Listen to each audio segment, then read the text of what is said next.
Hello everyone. Today we are going to discussing about the topic dental caries. In this topic we have to cover up the definition, etiology, classification, diagnostic aids and preventive measures. First of all, going to the definition. The definition says that dental caries is an infectious microbiologic disease of the teeth that result in localized dissolution and destruction of the calcified tissues. We know that teeth is formed of inorganic components and organic components. The dental caries is a polymicrobial infection that is affecting the harder structure of the teeth that result in the demineralization of inorganic components and destruction of the organic components of the teeth. Etiology of dental caries.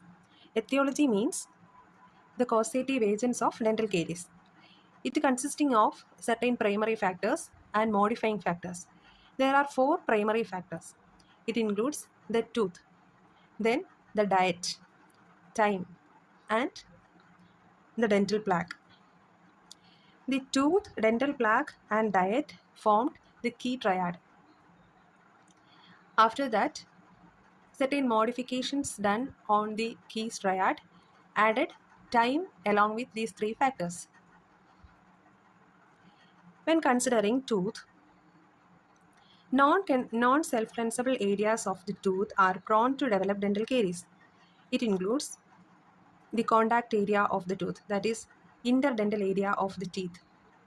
Also, some areas are non-self-cleansable. Some pit and fissures may be deep and self-cleansable in nature. Such areas are prone to develop dental caries. Then newly erupted teeth. In newly erupted teeth, there will be increased quantity of carbonate in enamel, which causes easy demineralization of enamel. Then we are going to consider dental plaque. First of all, we have to know about what is plaque. Plaque is smooth, adherable mass that is formed on the tooth surface. It is rich in bacteria, salivary glycoproteins, and inorganic salt. When the dental plaque accumulates on the tooth, the bacteria present in the dental plaque causes fermentation of fructose and sucrose, that is carbohydrates in our diet, into the acid. These acid formation leads to the demineralization of tooth structure. Then going to diet. Soft and sticky foods, also sugary food, leads to dental caries development. There should be management in diet in order to prevent the dental caries. Then the last primary factor is time. It means the longer the duration of the stagnation of plaque on the tooth, more will be the caries formation. The modifying factors. The modifying factors consisting of saliva, systemic health, sex, heredity, race, geographic environment, and occupation. First of all, saliva. Saliva having these functions: flushing action, buffering capacity, antimicrobial effect, and remineralization. These functions protect the tooth from caries. But in the case of decreased salivary secretion, it will lead to dental caries formation. Certain systemic health problems are there that leads to decreased salivary secretion and xerostomia. Xerostomia is the clinical condition characterized by decreased salivary secretion. Certain systemic health problems leads to increased viscosity of saliva. It will affect the flushing action and buffering capacity. The diabetic mellitus patients are more prone to develop dental caries. Then the factor is sex. The dental caries development is more in females when compared to male. Then heredity. Heredity is the transfer of a condition from mother to child. It depends upon the habits of mother, dietary intake and dietary habits of the mother, etc. Then the race. When considering a race, there will be certain cultures and dietary habits which may lead to develop dental caries. Then geographic environment. It includes the fluoridation of water and phosphate content in the food. The patients from the non-fluoridated areas are more prone to develop dental caries. Then occupation. The person, those who are working in the bakery and also certain such type of occupation will develop more dental caries. Moving to the classification of dental caries. Based on location, Pitt and Fisher caries, smooth surface caries, root surface caries. Pitt and Fisher caries are caries on the occlusal surface of posterior teeth where pit and fissures are present. Smooth surface caries are those caries found on the axial walls of the tooth or axial surface of the teeth. It includes facial, lingual, mesial and distal surfaces. Then root surface caries are caries that found in the root surface. The second, based on the speed of caries progression, chronic dental caries, rampant caries, and arrested caries. First of all, rampant caries. It is also known as acute caries. Acute caries are fast progressing caries, which may develop in the multiple tooth surface at a time. Then chronic caries are slowly progressing caries. These tooth are seen to be dark in color and the caries will be hard in consistency. When compared to chronic caries, the rampant caries or acute caries are seen to be having soft in consistency and light in color. Arrested caries are a type of chronic caries, those which arrested at a particular period of time due to the changes in local environment. Then, based on whether it is new or recurrent caries, caries are classified into initial caries and recurrent caries. Initial caries also known as primary caries and recurrent caries is also known as secondary caries. Based on the extent of the caries, incipient caries, cavitated caries. Incipient caries is the first form of caries formation. That is the first evidence of the caries formation. The caries will not extend to the dentino-enamel junction. It remains within the enamel portion. That is incipient caries. Cavitated caries are the caries that extend beyond dentino-enamel junction and we can see the cavity on the tooth structure. Then based on the pathway of caries, there are two types, forward caries and backward caries.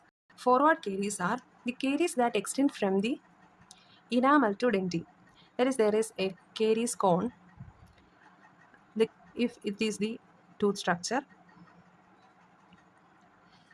the caries develops from the enamel and extend to the dentine. The caries cone will be wider in enamel and lesser or narrower in dentine. This is forward caries. In backward caries, there will be increased width of caries cone in the dentine portion and it will be narrower in the enamel portion. This means that the dentinal caries or the backward caries develops from the dentine and extends towards the enamel and outer surface. It is also known as reverse caries. Based on the number of tooth surface, there are three types of caries: simple caries, complex caries, and compound caries. When one surface of tooth is involving, it is known as simple caries. When two surfaces of tooth are involving in the caries formation, it is termed as compound caries. When more than two surfaces involving in the caries formation, it is termed as complex caries. MOD is an example for complex caries. Based on the restoration design, G.V. Black classified the dental caries into 6 classes. Class 1 caries are the caries on occlusal surface of posterior teeth, that is Pitt and Fisher caries. Or it may be the caries on lingual surface of maxillary anteriors, or it can be occur in the occlusal tooth-third of the facial and lingual surface of anteriors and posteriors. In class 2 caries, they are proximal caries that occurs on the mesial or distal surface of the tooth. Class 3 caries. Class 3 caries are the proximal caries on anteriors, but not involving the incisal edge. The class 4 caries are the caries on proximal surface of anterior involving the incisal edge of it. Then class 5 is those caries on the cervical third of anteriors and posteriors. Class 6, these are caries on the cuspal tip or incisal tip of the teeth. Based on the age, the caries can be classified into nursing bottle caries, adolescent caries, or senile caries. Based on the surface to be restored, the caries can be classified into the caries on occlusal surface, mesial surface, distal surface, facial surface, buccal surface, and lingual surface. The another classification is WHO classification. It classified the caries into 4 Ds: D1, D2, D3, and D4. D1 represents the incipient caries, that is clinically detectable enamel lesions with an intact surface. D2 means clinically detectable cavities limited to the enamel. D3 means the caries which is clinically detectable and present in the denti. D4 means the lesions extending into the pulp. Other classification is Graham-Mounts classification. It is depending upon the cavity site and its size. 3 sites are there: pit and fissure, proximal surface, that is contact area, and cervical region. The sizes are of 4 types: minimal, moderate, enlarged, and extensive. The pit and fissure sealant, the pit and fissure caries having minimal size is represented as 1.1. That of moderate size is represented as 1.2. Then as the size increases, the numbering changes from 1.3, 1.4. Okay. Then the approximal surface caries. As the size changes, it is named as 2.1, 2.2, 2.3, and 2.4. The caries on the cervical region are named as 3 number. As the size increases, it is considered as 3.1, 3.2, 3.3, and 3.4. Then we have to study about what are the diagnostic aids used to detect the dental caries. There are certain traditional methods, that is patient's complaint, visual examination, etc. In the visual examination, we can use dental floss, interdental separating equipments, etc. for visualizing proximal caries. Then radiographic methods are there. It may be conventional radiographic methods, which includes bite-wing radiography and intraoral periapical radiography. There are certain advanced radiographic techniques using for the detection of caries. It includes zero radiography, digital radiography, computer-aided radiography, and digital subtraction radiography. In zero radiography, we are using aluminum coated plates with selenium coatings. When the X-rays falls on these sensors, the certain changes occurring in the selenium molecules and latent image is formed. After the processing, it is formed to the normal diagnostic radiograph.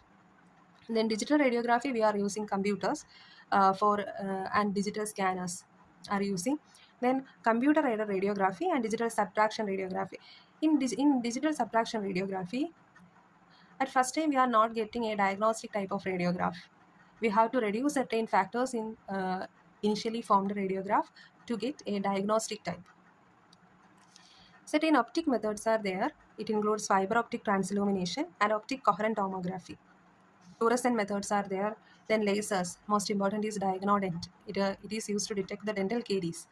Caries detector dyes are there. Then electrical conductance test. The electrical conductance test is done based on the conductivity property of the enamel. Then we can go to the preventive measures.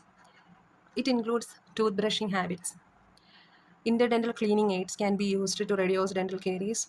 Dental floss can be used. Interdental brushes are available in market. Then disclosing agents are there. Disclosing agents are those agents that discloses the plaque and debris present in the tooth surface. Then chlorhexidine mouthwash can be used to restrict the caries. Or chlorhexidine is antimicrobial in nature, so it can be used to reduce the occurrence of dental caries. Certain diet modifications can be done, that is by avoiding snacks between meals and avoiding sugary food materials, etc. Then salivary stimulants can be used. It includes chewing gums, then sweet candies, etc. Then fluorides. The fluorides are essential for the caries prevention.